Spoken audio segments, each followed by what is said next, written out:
সুপ্রিয় বন্ধুরা, আমি আরও একটি পর্ব নিয়ে আপনাদের সামনে উপস্থিত হলাম। আজকে আমি যতটুকু সম্ভব, যেহেতু ইংরেজি 5 প্রকার সেন্টেন্সে সবগুলো সেন্টেন্সই আমি ধারাবাহিকভাবে কমপ্লিট করতে পেরেছি এবং এর মধ্যে বিভিন্ন রিভিউ পর্বও আমি করেছি।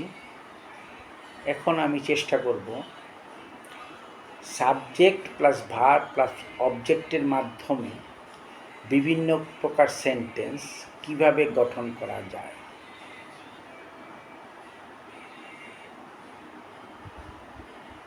এটা অ্যাসার্টিভ সেন্টেন্স সম্পর্কে আমি একটা রিভিউতে টোটালি বলেছি, কাজেই আমি অ্যাসার্টিভ সেন্টেন্সটা আপাতত কিছু বলবো না। আমি এখন ইন্টারগেটিভ সেন্টেন্স সম্পর্কে বলবো, যেটা সাবজেক্ট প্লাস ভার্ব প্লাস অবজেক্টের একটু চেঞ্জ হবে, খুব বেশি চেঞ্জ হবে না। আসলে বেসিক জিনিসটা এইটাই, subject plus verb plus object. আমরা যদি এটা মনে রাখি এবং আমরা আইডেন্টিফাই করতে পারি কোনটা সাবজেক্ট, কোনটা ভার্ব, কোনটা অবজেক্ট বাংলা বাক্য থেকে, তারপর ভার্বের পজিশনটা যদি আমরা জানতে পারি, এটা কি প্রেজেন্ট ফর্মে আছে না পাস্ট ফর্মে আছে না ফিউচার ফর্মে আছে, সেই অনুযায়ী ভার্বটাকে যদি আমরা ট্রান্সলেট করতে পারি, তাহলেই কিন্তু সেন্টেন্সটা ফরমেশন হয়ে যায়।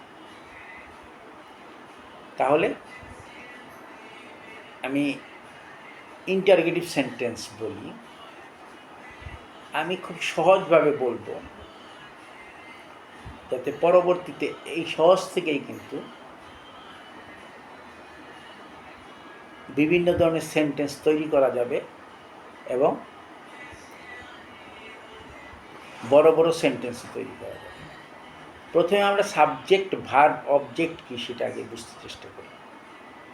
ভার্ব দুই রকমের আছে, সেটা হচ্ছে একটা হচ্ছে অ্যাক্টিভ ভার্ব, যেটাতে কর্ম বোঝায়, খাওয়া, যাওয়া, করা, হওয়া এই জাতীয়। আরেকটা হচ্ছে বাংলা বাক্যে সেটা অমিট থাকতে পারে, সে ভালো ছেলে। এখানে কিন্তু বাংলা বাক্যে ভার্ব নেই, কিন্তু উইদাউট ভার্ব আমরা জানি যে ইংরেজি সেন্টেন্স হয় না, কাজেই এটাকে সে হয় ভালো ছেলে ধরে ইংরেজি করতে হবে। কাজে এই ধরনের ভার্বও আছে যেটা নাকি বাংলা বাক্যে দেখতে পাওয়া যাবে না, হয় দিয়ে করতে হবে, হি ইজ এ গুড বয়, কিন্তু আমরা বলি সে ভালো ছেলে।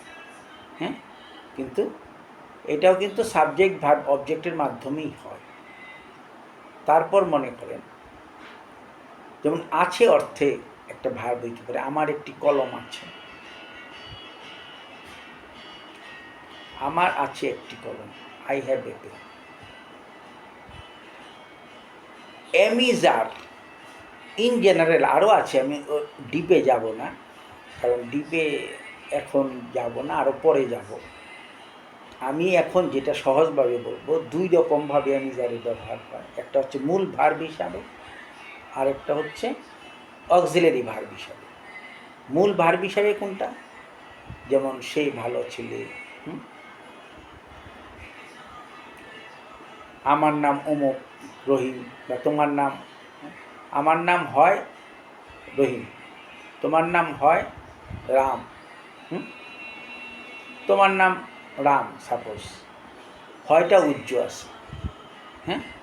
এখানে ইয়োর নেম ইজ রাম, এখানে ইজটা অমিট অবস্থায় আছে বাংলা বাক্যে, কিন্তু ইংরেজি বাক্যে অমিট থাকবে না। এই এম ইজ আরটা কিন্তু এইভাবেই হয়, আই এম এ ম্যান, আমি একটি মানুষ, পুরুষ মানুষ। শি ইজ এ ওমেন, সে একজন স্ত্রীলোক। এখানে এম ইজ আরটা মূল ভার্ব হিসাবে আছে, আর এম ইজ আরটা অক্সিলারি ভার্ব হিসাবে আসতে পারে। আমি বললাম এম ইজ আরের দুই রকম ব্যবহার, আপাতত এটা মনে রাখতে হবে। আরেকটা হচ্ছে অক্সিলারি ভার্ব, কোনটা হবে, যেটা বাংলা বাক্যে ক্রিয়ার সাথে ক্রিয়া থাকতে হবে, তেসি তেসে উল্লেখ। আমি ভাত খাইতেছি, আই এম ইটিং রাইস। সে ভাত খাইতেছে, হি ইজ ইটিং রাইস। হ্যাঁ, তারা ভাত খাইতেছে, দে আর ইটিং রাইস। আমরা ভাত খাইতেছি, we are eating rice, we are playing football. কাজে এম ইজ আর এর দুই রকম ব্যবহার। একটা হচ্ছে মূল ভার্ব হিসাবে, I am a man, he is a boy, মূল ভার্ব হিসাবে এম ইজ আর। আরেকটা হচ্ছে অক্সিলিয়ারি ভার্ব হিসাবে। অক্সিলিয়ারি ভার্ব হিসেবে যেটা হবে সেটা মূল ভার্বের সাথে আইএনজি থাকবে। I am eating rice, he is eating rice. এই যে ইজের পরে ওই ইটের সাথে আইএনজি যুক্ত হইল, তাই না? এখন ফরমেশনটা কীভাবে হবে এই দুইটার ক্ষেত্রে? প্রথমে সাবজেক্ট, তারপর ভার্ব, তারপর অবজেক্ট বা অন্যান্য। সে হয় একটি বালক, সে একজন বালক। সাবজেক্ট কি সে, তাহলে হি আসবে, সে একজন বালক। কিন্তু ইংরাজি বাক্যে হয় কথাটা আসতে হবে। বাংলা বাক্যে উজ্জ্ব রাখলে ইংরেজিতে উজ্জ্ব রাখা যাবে না। তাই সাবজেক্টের উপর ভার্বটা এখানে মূল ভার্ব হিসাবে আছে। তাই হি ইজ এ বয়। সে স্কুলে যাইতেছে, এখানে যাইতেছে আছে, মূল ভার্ব আছে এখানে। কাজেই এই গো হচ্ছে যাওয়া, এর সাথে আইএনজি যুক্ত হবে। আর এখানে এম ইজ আরের একটা হবে, হি এর সাথে ইজ হবে, he is going to school. স্কুলে আগেই বলেছি যে স্কুলে ই প্রত্যয় থাকার কারণে টু স্কুল হইবে। টু স্কুল একটা ফ্রেজ, গ্রুপ অফ ওয়ার্ড। যাই হোক, এখন এম ইজ আর আমি দেখাইলাম দুই রকমভাবে ব্যবহার হইতে পারে। একটা হচ্ছে মূল ভার্ব হিসাবে, আর একটা হচ্ছে অক্সিলিয়ারি ভার্ব হিসাবে। আর ফরমেশনটা কিন্তু সাবজেক্ট ভার্ব অবজেক্ট হিসাবেই আসতেছে। হ্যাজ হ্যাভটাও তাই দুই রকমভাবে আসতে পারে। ইন জেনারেল, আমি পরবর্তীতে আরও চেঞ্জ হইতে পারে, আমি ওইটা এখন বলতেছি না। হ্যাজেবের সাথে দুই রকমভাবে আমি আপাতত ইনকাম করে চলতে। হ্যাজেব একটা কোনো জিনিস আছি অর্থে হইলে হ্যাজেব হবে। আমার একটি কলম আছে, আমার আছে একটি কলম, না? যেহেতু সাবজেক্টের পর ভার্ব, এখানে আছেটাই ভার্ব, ডুইং ভার্ব এখানে নেই। তাহলে আমার আছে আই হ্যাভ, তোমার আছে ইউ হ্যাভ, তাহার আছে দে হ্যাভ। হ্যাঁ, তাহার একটি, হ্যাঁ, তাহাদের আছে, তাহার আছে হি হ্যাজ, তাহাদের আছে দে হ্যাভ। প্লুরাল ফর্মে হ্যাভ বসবে, শুধুমাত্র ইউ সিঙ্গুলার হইলেও হ্যাভ বসবে। এই হচ্ছে মূল ভার্ব হিসাবে। আবার হ্যাভ অক্সিলিয়ারি ভার্ব হিসেবে আসবে কখন? যেটা নাকি, এবং হ্যাভ অক্সিলিয়ারি ভার্ব হিসেবে আসে এবং ভার্বের পাস্ট পার্টিসিপল হবে মূল ভার্ব যখন থাকবে। আমি ভাত খাইয়াছি, আমি ভাত খাইয়াছি, এই আছি থাকলে মূল ভার্বের পাস্ট পার্টিসিপল হবে। খাওয়াটা হইলে একটা verb. I have eaten rice, সে ভাত খাইয়াছে, হি হ্যাজ ইটেন রাইস। আমরা ভাত খাইয়াছি, উই হ্যাভ ইটেন রাইস। কাজেই হ্যাজ হ্যাভ দেখা যাচ্ছে দুই রকমভাবে। একটা মূল ভার্ব হিসাবে দেখাইলাম, আই হ্যাভ এ পেন, হ্যাঁ, আরেকটা হচ্ছে অক্সিলিয়ারি ভার্ব হিসাবে, আই হ্যাভ ইটেন রাইস। আর ফরমেশনটা কিন্তু সাবজেক্ট ভার্ব অবজেক্ট অনুযায়ী হইল। আমার আছে একটি কলম, আমার হইলো সাবজেক্ট, আছে হইলো কার আছে, কার সম্পর্কে বলা হচ্ছে, যার সম্পর্কে বলা হচ্ছে সেই সাবজেক্ট। অথবা ভার্বকে প্রশ্ন করতে হবে, কার আছে, আমার আছে, তাহার আছে। কাজে আমার, তাহার, এগুলি হলো সাবজেক্ট। আমার আছে একটি কলম, a pen, I have a pen. আমি ভাত খাইয়াছি, এখানে ক্রিয়া কোনটা? খাওয়া। খাওয়াকে প্রশ্ন করেন, ক্রিয়াকে প্রশ্ন করবেন। ডুইং ভার্ব থেকে সাবজেক্ট ভার্ব বের করা খুবই, সাবজেক্ট অবজেক্ট বের করা খুবই সহজ। ডুইং ভার্বকে প্রশ্ন করতে হবে, কে খাইয়াছে, কে বা কারা খাইয়াছে, কে বা কারা দিয়ে প্রশ্ন করতে হবে ক্রিয়ার সাথে। ক্রিয়া হচ্ছে খাওয়া, কে খাইয়াছে, আমি খাইয়াছি বা তুমি খাইয়াছ। তাহলে এটা লেগে সে সাবজেক্ট বের করা যাবে। আর কি বা কাকে, হ্যাঁ, দিয়ে প্রশ্ন করলে ডুইং ভার্বের সাথে অবজেক্ট আসবে। কি খাইয়াছে? ভাত খাইয়াছে। আমাকে এক গ্লাস জল দাও। এটা ইম্পারেটিভ সেন্টেন্সে চলে গেল, কিন্তু জিনিসটা একই। তুমি আমাকে এক গ্লাস জল দাও, তাই না? তুমিটা আমরা বলি না।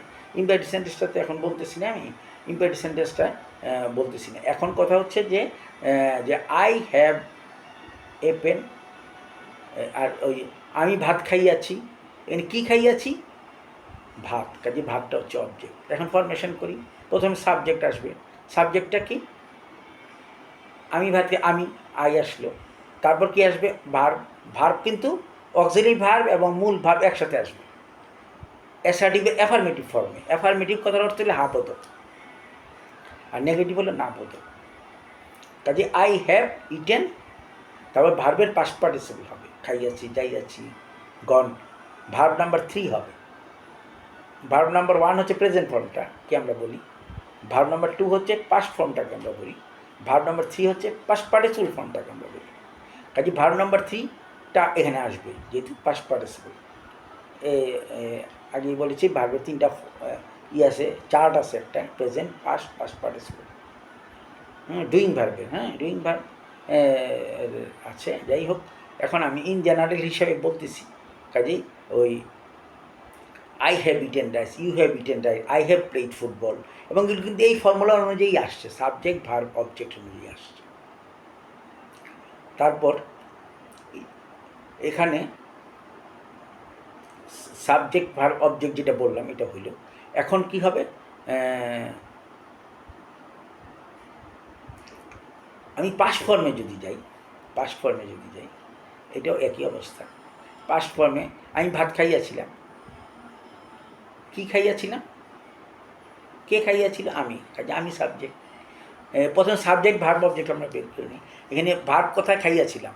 এখানে প্রশ্ন করেন, কি, কে খাইয়াছিল, আমি। কে খাইয়াছিল, তুমি ভাত খাইয়াছিলে। কাজে আমি বা তুমি এখানে সাবজেক্ট। কি খাইয়াছিল, ভাত খাইয়াছিল। কাজে ভাত হচ্ছে অবজেক্ট। কাজেই এখন ফরমেশন কী হবে, সাবজেক্ট ভার্ব অবজেক্ট।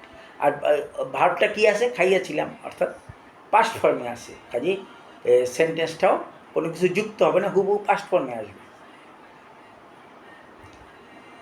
কাজেই খাওয়ার পাস্ট ফর্ম কী হবে, ভার্ব নাম্বার 2 হবে, প্রেজেন্ট পাস্ট পার্টিস।